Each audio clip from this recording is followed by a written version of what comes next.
Hello and welcome again to another edition of Stay at Home and Brew It. I am Brock Tornga, and with me today, Jeff Perot.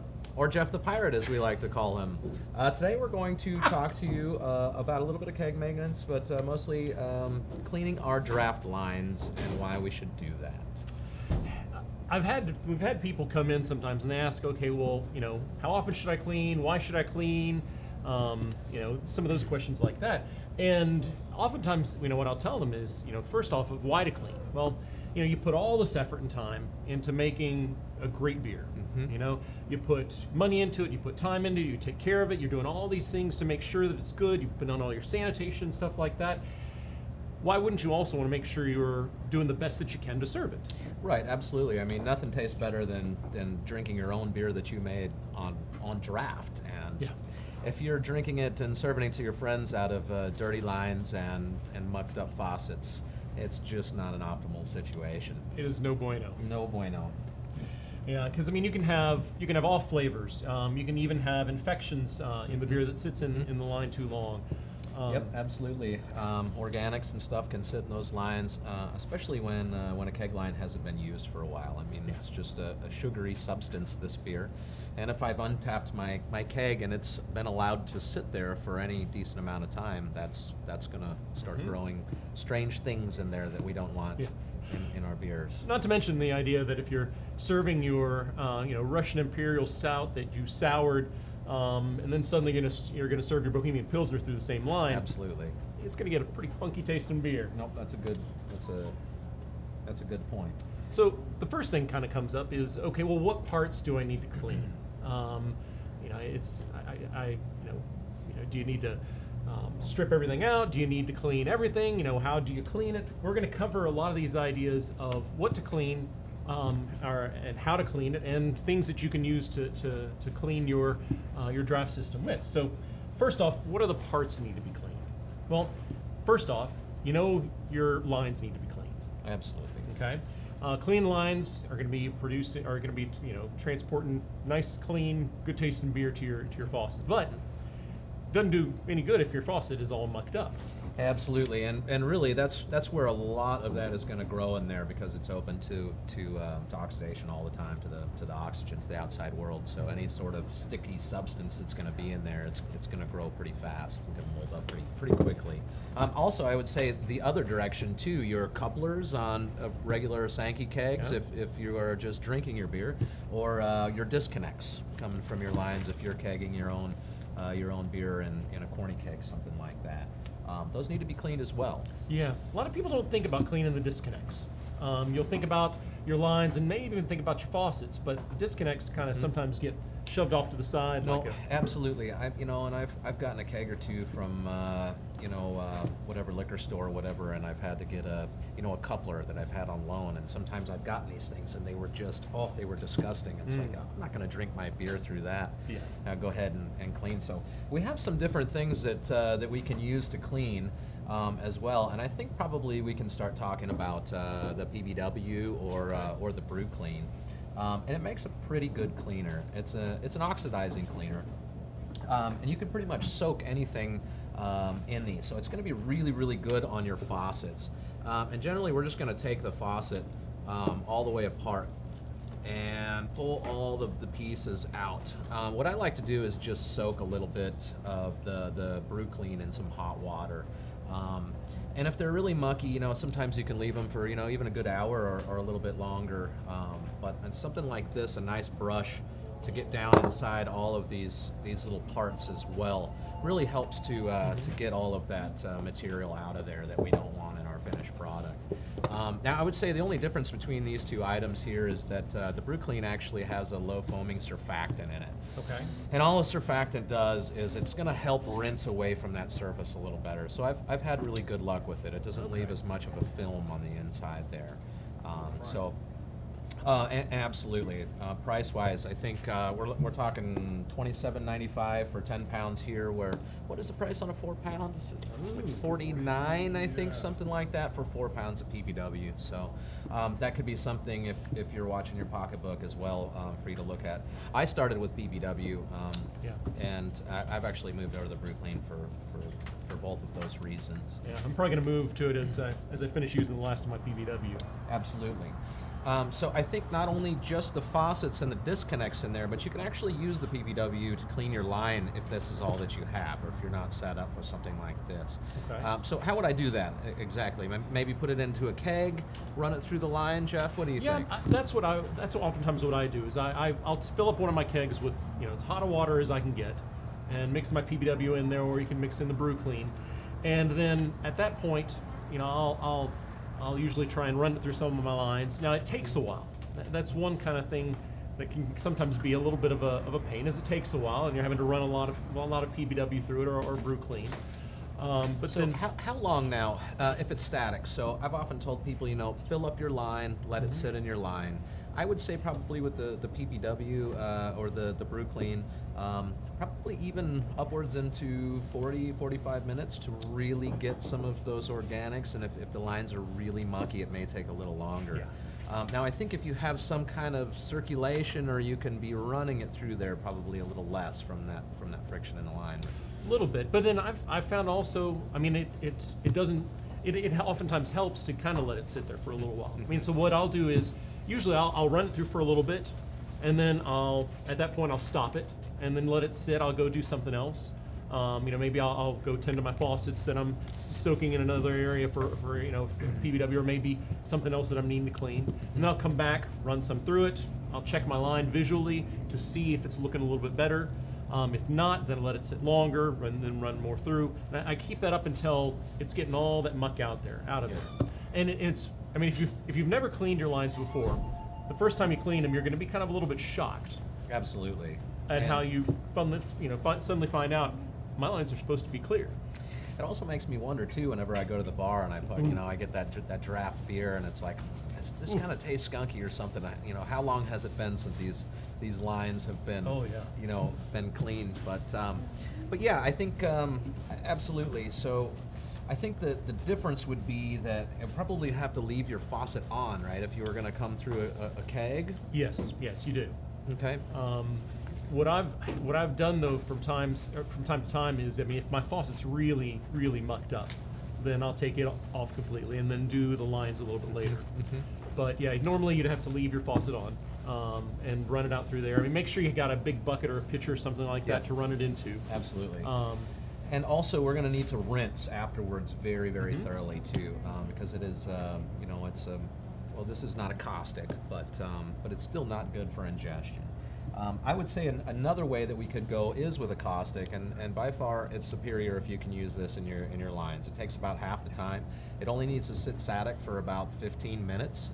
We have something like this beer line cleaner, and what that is just sodium hydroxide. And it's really easy to use if you're using American Sankey couplers or something, like if you're just Miller Lite drinker or something like that, and you want to clean your lines as well. Something like this setup right here is really nice. So what I can do is I can pull my faucet off. I have another one here of my shank. So I don't know if you guys can see this or not, but we've got our shank set up sort of like this. And what I can do is just pull that faucet on off and connect this directly into my shank right here. That way I can open up my coupler and I can pump my caustic solution backwards to the line instead of like you would with the PBW. Okay. And I would say almost the exact same thing there. I would fill that line up, let it sit for at least 15-20 minutes, and then run a little bit of the rest through, and then absolutely maybe a quart of hot water through there afterwards, because this is some bad stuff. You don't want to get this on you. But the difference between the two is this will actually clean the organic out of the line. Okay. So it's a really, really nice cleaner if you have the option to do that. Nice. So with this in particular, I mean, you said got to be a little bit careful not to get it on you. I mean, if I do get it on my hands, just kind of rinse it off, or am I Yeah. going to start losing digits, or? Depending on how long you stick your fingers in there, it's going to separate you from your skin for sure. But a little bit is probably not going to be too bad. Just make sure you Okay. get to a sink and that you wash really good with soap and water, and you should be fine. And of course, you should use some eye protection as well, because you don't want that stuff in your eyes. No. But yeah, and then we just have Well, and then of course now once sanitizing maybe. yeah, I mean once you actually clean your lines, one of the things, and you've rinsed them out, you want to sanitize them as well. At least I've always done that, just because I want to make sure that the environment that my beer is going into is as clean as possible, and as sanitary as possible. So I'll oftentimes run that through. Now, one thing I almost forgot to mention. Do you cover your faucets at all, or with a cap or a brush? I will. I'll absolutely use. I can grab one here. Just a nice little brush Yeah, plug. or- Would you grab a brush plug for me, please, sir? Oh, yes, sir. Faucet. Thanks, Cedric.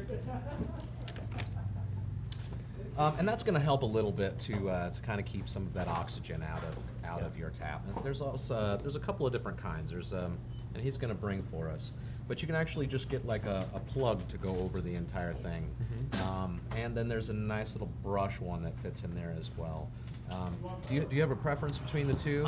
I've got both, and what I do is I will normally if I know I'm going to be away. Well, actually, if I've been haven't poured off a tap for a little while, I usually will kind of spritz my little brush. Little with a little bit of sanitizer, and then run it up in there a little bit, just to kind Good of idea. see if there's anything in there. But usually after I finish pouring, I've got the little covers that I put on. Brother? You're good. Thanks.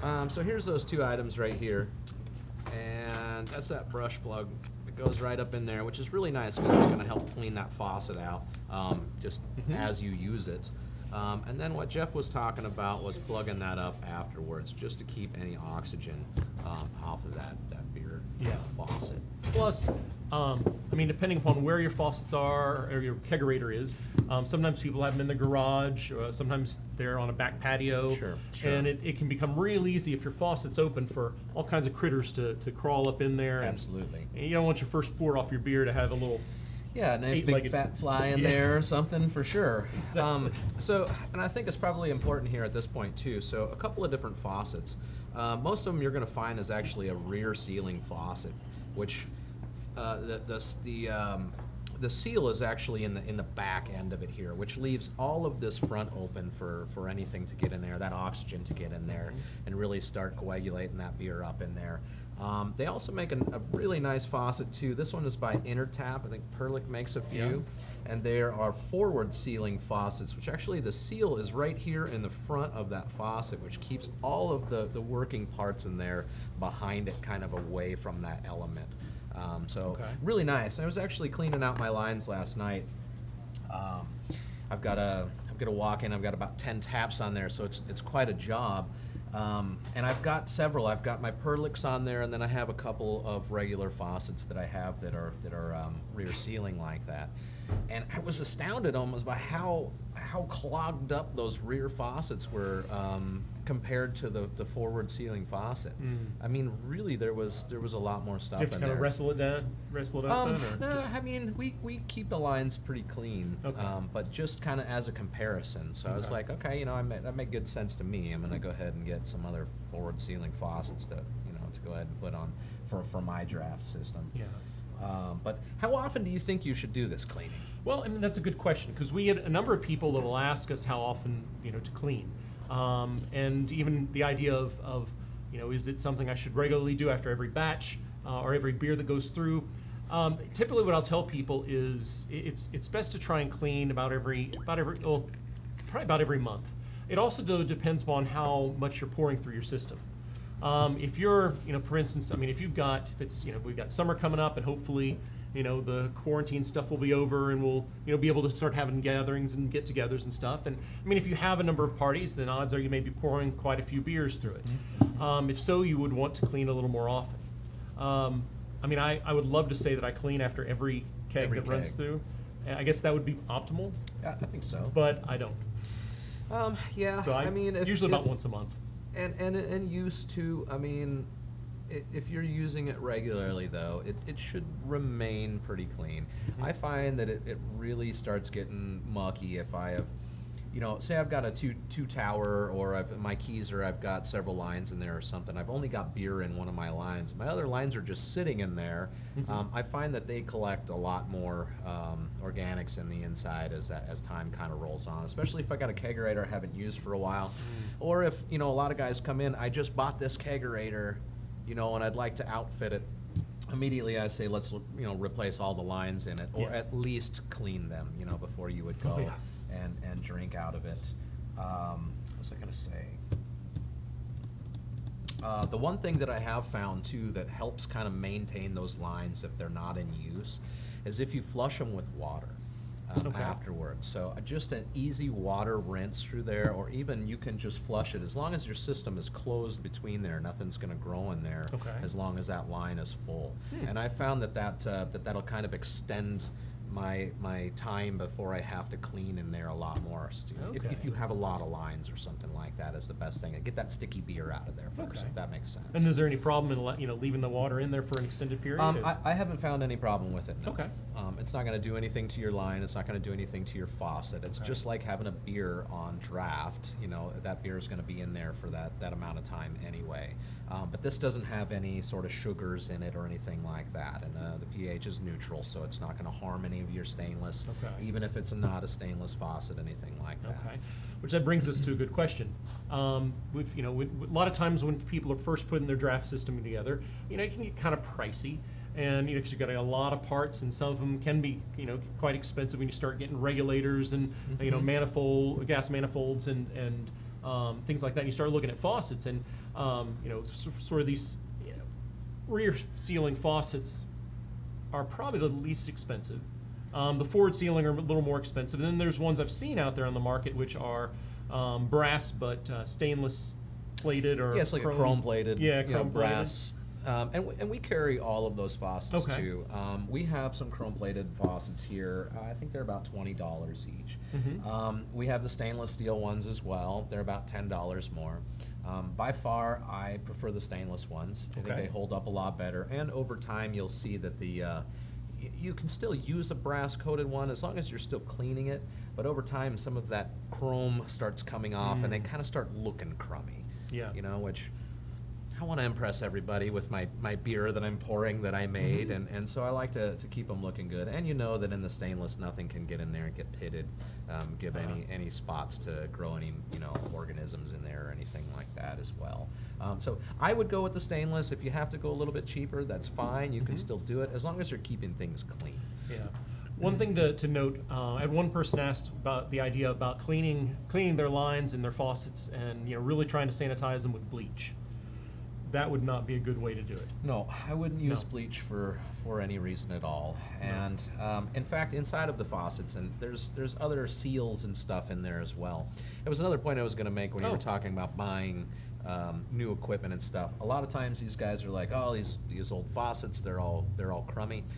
A lot of times you can take them apart, clean them, and if there's an old seal in there, we carry all the seals to replace all the seals in most all of these faucets as well. So you can usually resurrect something if you want to get by if they're a little cheaper.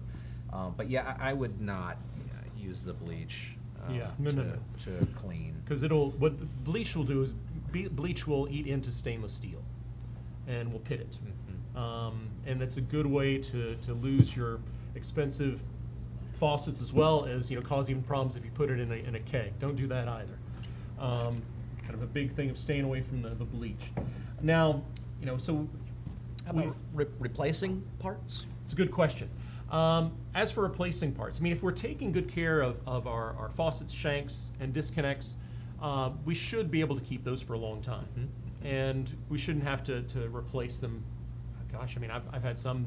Most of mine, I think I've had for years. Yeah, absolutely. And it's still working great. Now, you do need to replace your line pretty regularly. Even though you'll clean it and keep it clean, I usually go through a big change in my line about twice a year. Yeah. And the reason for that is maybe it's just me being a little paranoid. But the idea for me is, one, I know for sure getting new line, and line's not that expensive. Right. That it's going to be in great Might shape. be a little bit of a pain in the butt, but putting Yeah. a new line on is just fantastic. You Yeah. know, and just for peace of mind as well. And twice a year I think is a good earmark for that. You could probably go a year. I would definitely go once a year. Okay. Replace your lines if it's a kegerator that you're using, and if it's not either, because those lines will sit there and go bad when not in use as well. True. And along those lines, although most of you probably realize this, but just in case you don't, if you do have beers that you're pouring through that are sour beers, beers that you've used, lactobacillus, pediococcus, things like that in them, you'll need to replace those lines. You won't. I don't think any of the cleaners really necessarily get rid of it very well, do they? I wouldn't use any sour lines for something that I would want. In fact, I think even on your disconnects and stuff, I wouldn't even want to cross that No. into. And for some of you guys that do sours, or if you're looking to get into sours, just mark your stuff. Write sour on it, or have a color code or something Yeah. that you could put around your lines and your A little disconnects. piece of red that tape or just something. kind of let you know that was used for a sour beer, that it's got, it had the bugs run through there. I think your faucets are going to be fine, especially if they're stainless. Okay. Most parts. Again, there are seals in there, so you run a chance. But I think that far away from your keg, You could be safe. I think you're okay. Okay. If you really want to be careful, though, like Brock was saying, we do have those seals available, and it's something definitely you can keep. I always try and keep a few extra parts here and there on hand, replacement seals for kegs and things like that, little gaskets and such. It's good to kind of have those in reserve because you never know when you're going to need them. Yep. And nothing's more frustrating than to have people over and realize, oh, nuts, one of the seals is bad on my. Yep. Something happened, or Yeah. keep a couple worm clamps on hand so that you can check for your leaks, that sort of thing as well. Exactly. Now, with all that, do we have any? I haven't seen any questions come I up. haven't but, either. I think it's pretty straightforward. Yeah. Anything else you can think of that we need to let everybody know about? I get a lot of questions about cleaning all of the time, and I would just say yes, yes, and yes. Have this be something that you are doing to your lines. For you want your beer to taste the greatest that it's going to be. And you go down to your local brewery. If you think for 1 minute those lines aren't the cleanest lines, Oh yeah. they want their beer to taste the best that it can taste, and that's why it tastes so good at that brewery, at your favorite brewery. And I want to have that same sort of experience in my home for my family and for my friends. Yeah. And as again, well. you put forth all the effort to make great beer. You want to be able to continue to serve great beer as well. So although it can be a little bit, time consuming. Nobody really loves to clean, but it's kind of a necessary evil. It's beer making. Yeah, it's all part of it. Yep. And if any of y'all have anybody friends or people who are professional brewers, just ask them how much time do they spend actually brewing and how much time cleaning, and spend It's a lot. all cleaning. It's all cleaning. By little bits of standing around. Yep. But I think that about does it for me. If you have Okay. anything you'd like to add. I can't think of anything else. If you have any questions about draft cleaning and maintenance, feel free to call us or leave some comments, and we can help you out. We want you to not only be able to make the best beer, but also to be able to serve it. And we've got all kinds of stuff here to help you to be able to maintain your lines, clean them, replace them, and have everything in optimal working condition. Yep, absolutely. And again, thank you guys so much just for being there for us and for all the orders that are coming in. Thank you for your patience. We're trying to get around to everybody. We're trying. We're doing a pretty good job of getting there. Sometimes it's really close, but we really appreciate you guys at home supporting us, especially during this time. And as always, stay safe, Stay at stay home. home, and brew it. Thank you. Cheers.